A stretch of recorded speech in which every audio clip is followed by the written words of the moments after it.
On this episode of Axel Arigato Talks, we are joined by Walthamstow's very own, Jeshi. Hey, how you doing? I'm good. Thanks for being here. Pleasure. How you doing? In front of this beautiful wall of blue speakers. It's pretty slick, isn't it? Yeah, it is. I've heard this. Yeah, it looks great. You can have it after. I could fill my house with it. Yeah, have it after. I'm gonna get rid of all my possessions and just like. This is the This will start. be the only thing I own. Yes. I'll sleep on it, eat on it, everything. This is the springboard. I mean, I'm sure it folds down in some sort of way. Sick. I'm so glad you're here today. When we were putting together this second season of Axel Arigato Talks, what I really admire about your music and what you have to say creatively is it really comes from a place of honesty, and I very much see you as a storyteller. Yeah. Has that always been the case with your work, or was it born out of listening to people and not really getting a sense of who they are from their work?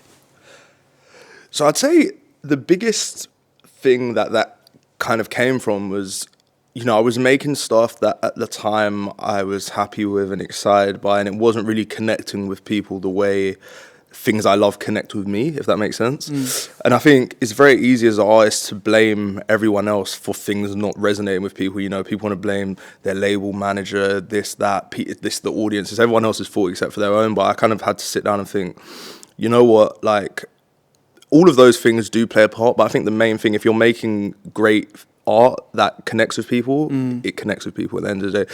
So I sat for ages and kind of really picked it apart and thought about what it is I have to say and the things that make me unique and how to translate that through the music I'm making. And yeah, it kind of just changed everything for me, really, like in terms of life and my approach and what I'm making. So yeah, it was kind of just like as a product of things not going how I wanted them to go and trying to figure out why. I love that. When it comes to your beginnings as an artist, run me through where you started and kind of the journey to releasing Universal Credit, which is the debut album we're going to get onto. So where did you start? Was it like a series of gigging? Was it sort of showcases, anything? No, so I was in secondary school when I was like 11, 12 or whatever, and I made friends with people who were like from the area that I was living in at the time, and they'd been like making music in like friends' houses and stuff, like nothing like very grandiose or anything, but just like kind of recording over instrumentals off LimeWire or off the like rips from the internet and stuff. I remember LimeWire. Yeah, LimeWire was great. And so basically I just found it really mind-blowing. I'd always loved music and like spent loads of time just like obsessed with music video channels and soaking in loads of stuff, but it never seemed like a fathomable thing that you could like make music without like being like some like big person with loads of money and stuff. Naturally, it doesn't feel in reach. Yeah, it doesn't feel in reach. But then when you're like sitting on a bus back from school and like your mate's like Bluetoothing you, maybe it was even infrared then, I don't know, but sending you these songs that they're making like in their house and stuff, and it's just like, it kind of like blew my mind, and like instantly it's something I wanted to be a part of. And I guess from then it's just been like a evolution of like growing and the music growing with that, and just kind of figuring out as I go along, I guess. I don't know. I really don't know what I'm doing. I'm just winging it, to be completely honest. Like a load of happy accidents. Yeah. But I think what you're putting out is amazing. And speaking of the video side of it, your music videos are insane. Oh, thank you so much. Like truly, I think with the way the industry's changing, and obviously like the landscape changing at such a fast pace where there's less money invested in music videos and that sort of thing, and people reducing songs to 2.5 minutes to sort of get in the radio plays. I feel like you naturally rebel against that. Yeah. So when I was watching your music videos, like Generation is a great one for me. Yeah. Because it's like CCTV style and it's going in and out of sort of dysfunctional teens. Yeah. What I imagine you have quite a big hand in the concept of it all. Yeah. So it kind of varies video to video. Like that one more than some of the others, but in general, I think what I pride myself on is just having good taste to surround myself with like the best people doing stuff. So whether that's photographers or videographers or people I make music with, it's like really about wanting to work with like the best of the best, and like not really being content with anything less than that. And like people who inspire me, I can help inspire and get the best out of them a little bit. And I think the reason why I am so involved is just because like I just like love videos, and I love good artwork, and like just stuff like that. I think nothing against artists who aren't as involved in that, but like, I think it comes down to who you are as a person. I think you can't really force that. I think if it's not something you care about, it's best leave it to other people to do. But yeah, I just love it. It's just so fun. I wish they weren't so expensive to make. But are they quite spenny? Yeah, I mean, videos are just in general, because it's like you have to pay everyone who's there, and just renting kit and stuff. It's like a lot. Even if you're not doing anything too crazy, it's still a lot. And like, there's like a big argument these days about, you know, is it worth it? Because it's not like back in the day where like it goes on MTV and millions of people do it. You know, you spend loads of money on a video and you can put it on YouTube and like not that much people see it or whatever. But like, I don't know. I think it's important. I think with what I'm doing, it helps paint me as the artist I am, which I think you can't really get across on the grid of Instagram as well as you can through like videos. No, I'm glad it's important to you, because I think the visual nature of it all resonates with a lot of people. Yeah. And especially because your music strikes me as like you're creating a body of work here, you know, which is like we had someone else on the show, Jordan, who was talking about this sort of sonic footprint. Yep. Yours has like a visual one as well, which I think is great. Yeah. Well, it's always something strange I've had, because people have always said like that my music's very visual, but it's not something I've ever consciously tried to do. But I think because a lot of it's so literal, and it's kind of like talking about my life and about experiences and the way I see the world, I think it just feels visual, because I'm kind of like, all the things I'm internalizing, I'm kind of like regurgitating and painting my world. Painting them back out? Yeah. So it feels visual, because, you know, it's like some artists create like what's the difference, which I always get this really wrong. Non-fiction means... Non-fiction is true. Fiction is fictional. Okay, so a lot of people create fictional worlds, which I always admire, where it's like, you know, they're a character in this fictional world. Mine is very non-fictional. Which are my favourite type of books. Yeah. I can't get my head around fiction books. Neither can I. Yeah. No, so that's why I don't make fictional music. I think it's from doing... I don't know, maybe it's sociology at school, it's like secondary school or something, but I always like hearing real stories. Like, I love a good autobiography. Yeah. You know? Speaking of your debut album, Universal Credit. Yeah. Huge impact. And as you were saying, it's kind of biographical as well, isn't it? Because you were growing up in a world which was so far from, like, you know, the halls of Westminster. Yeah. So when legislation and laws passed in terms of like the universal credit payout during the pandemic, you've said before we were always living in some sort of pandemic in a way. Yeah. What made you hit the yes button on that concept for the record? I knew that I wanted the album to be quite a literal reflection of my circumstances, like the good and the bad of that.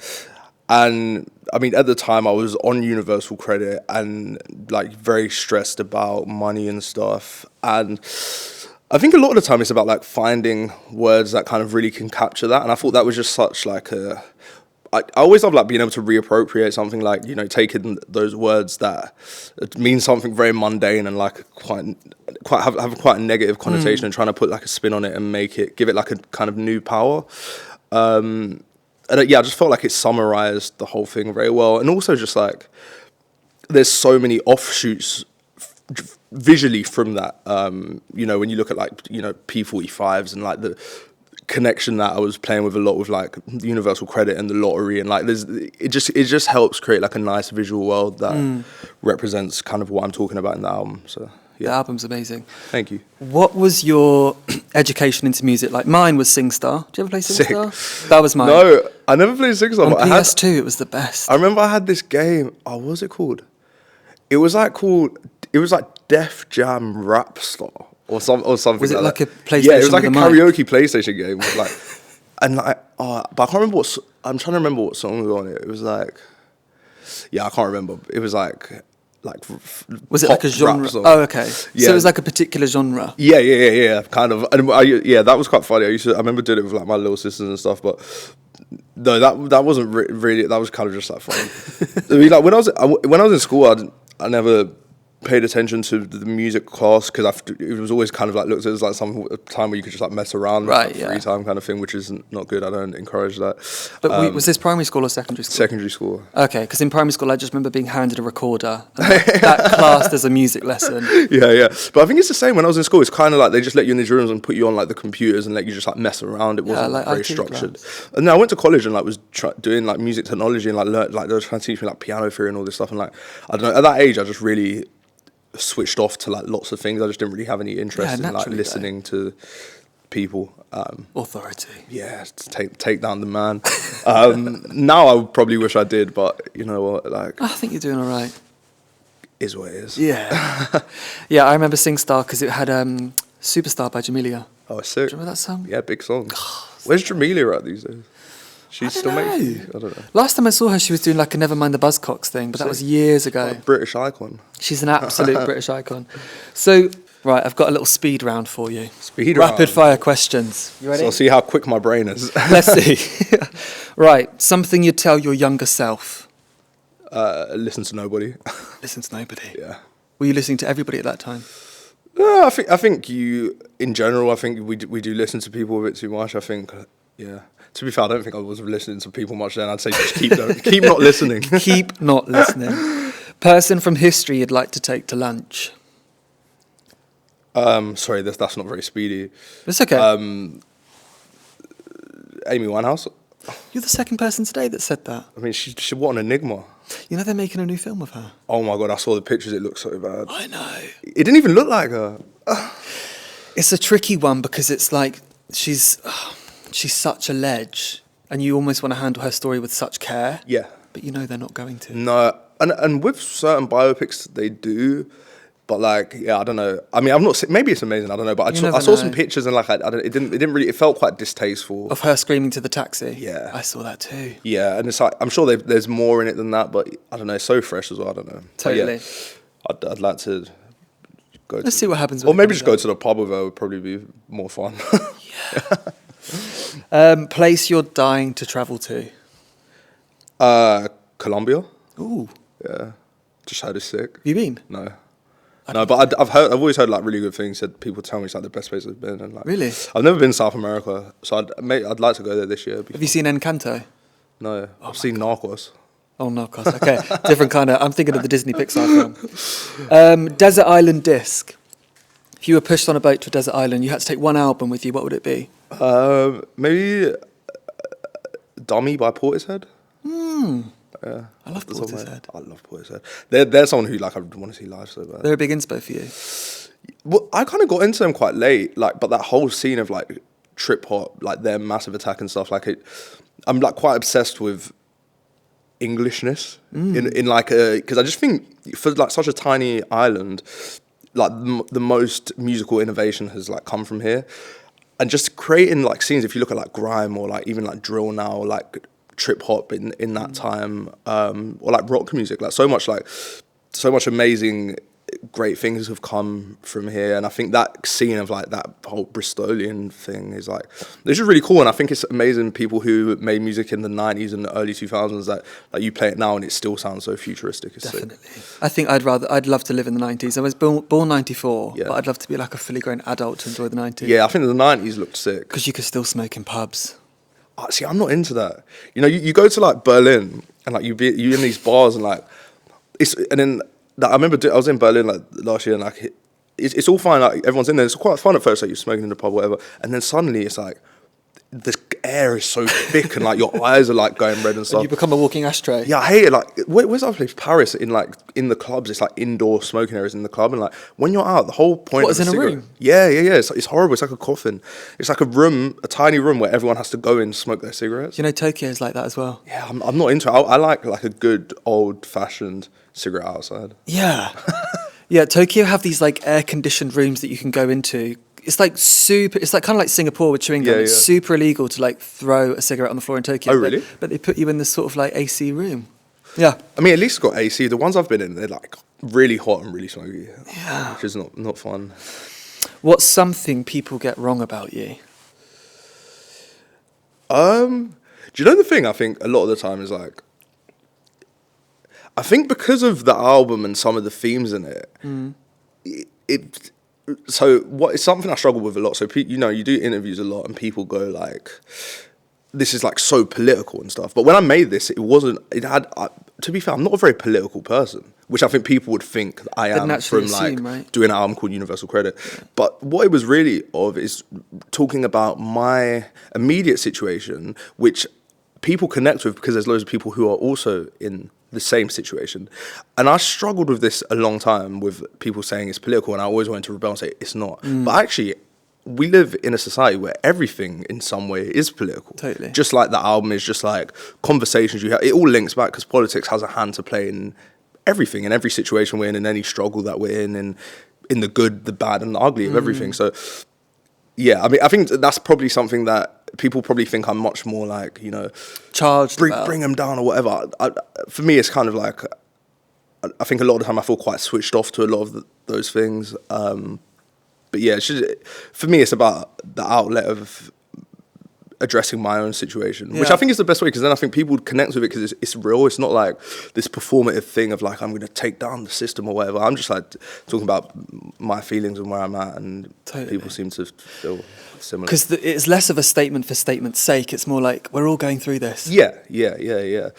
Because, you know, a lot of the time I kind of hate, I think people can be very performative with that, and it's like, you know, you look these days and like you go on the internet and people are like, people have so much to say about so much, but like a lot of the time it's just words. It's like I don't know. I like how the French riot. Yeah, well, I mean, do you know what? Like I always will rate that. It's like, you know what? If you feel that passionately about it and you really want to go out and do that, I'm not saying it's good, but like at least like no, but it's such a departure. At least you're trying to do. Yeah. Like I mean, the English are so just like kind of like keep calm, carry on, just like head on. Totally. Write a passive aggressive tweet. Yeah. I really rate the French for that. Yeah. The more chaos, the better. I mean, especially when it comes to that. So I have spoken to artists who are like decades into music. Where do you feel you're at in terms of your own sort of timeline? Do you feel you've been going for a few years? Yeah. You've had a debut album out. Do you feel like that sort of just getting started energy is brimming? Or do you feel a lot more settled and almost like, you know... No, I feel. To be fair, like I feel like at ground zero. Do you? Yeah, I don't know. I just don't really hold on to things that much. Like I don't really like. Once I put something out, it just doesn't really mean anything to me anymore. Like I'm very much like now I'm working on what I will be putting out next, and I'm working on it like hungrier than I ever have been, and. I don't know, like I don't read things people write about me. I don't read reviews. I don't really read press articles or any of that stuff. You also don't care about the numbers of it all either. No. Yeah. It's like all these things, I think they can really damage artists' perspective of stuff, and it makes people start walking into rooms feeling like they've got it all figured out because something went really well.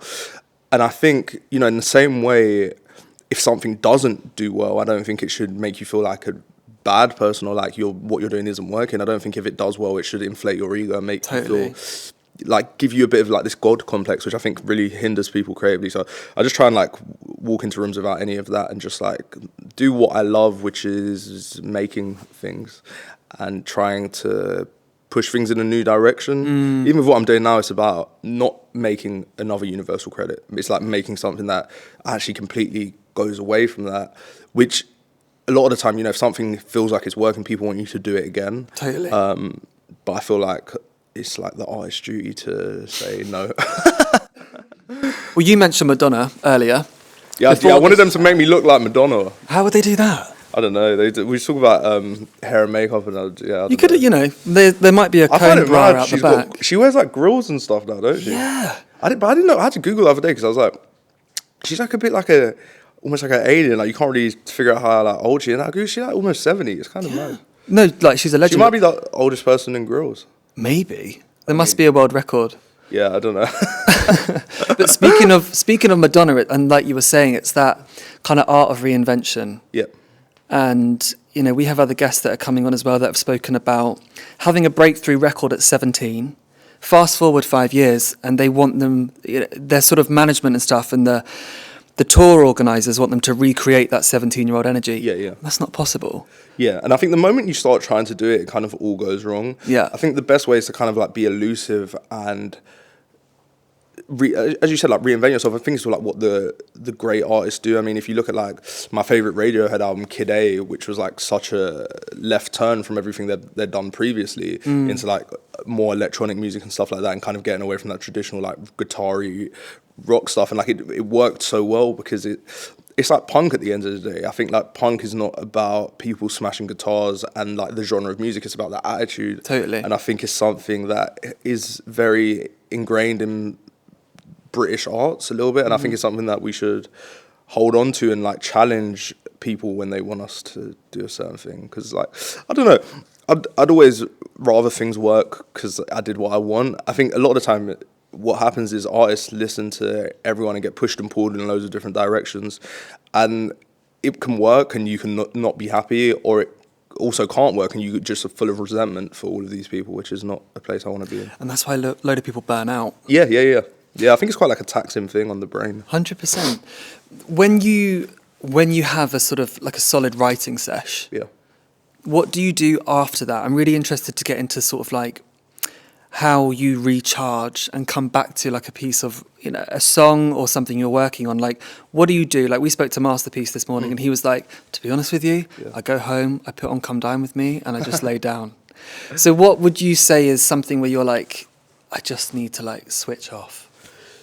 So what I've got into now, like it kind of goes in phases. So last year I didn't really make any music. I like put the album out and I just had been working a lot and I just didn't do anything. I had no interest in going to the studio. I had no interest in making anything. So I didn't force myself to. And then like now coming into this year, it's like crazed, obsessed with like non-stop wanting to be in the studio, wanting to be making stuff. That's what you're feeling now? Yeah. And it's like the moment I leave, all I'm thinking about is like getting back. Which I'll see how long that lasts. But while I'm in that place, I just try and like pull every bit of juice out of that. 100%. And then like chill for a bit and allow, because I think sometimes as well, when I spoke about like, you know, this thing of like reinventing yourself and stuff, if I went straight from that album and just continued making music, it would all feel in that same vein. I think sometimes you have to like take a step back, soak up new things, new inspirations, and think about what it is that you want to say to the world now. Yeah. Take stock of what's happening, because then it can feel really cyclical. Yeah. And you're like regurgitating the same stuff. Yeah, exactly, which I don't want to do. What's next for 2023? Because I know that you love shows. Like you really have a deep connection and dialogue with your fans. Like whether it's like merch or, you know, selling out shows in like matter of minutes. In the build up to the album, and maybe the question I want to ask is, how do you stay connected with your fans ahead of a show and then at the show? Ahead of the show, I mean, I try and like, ahead of the show, I don't really know. Because sometimes I think what you don't want to do, which I don't want to do, is get too caught up on Instagram, talking to people all the time and stuff. Because I don't know, it's just not how I am as a person. I rate when people do that and they do like all these Insta lives, which I've never done. Maybe one day I will. But I was, you know what I find so awkward? Talking to like a phone camera. I'm just like...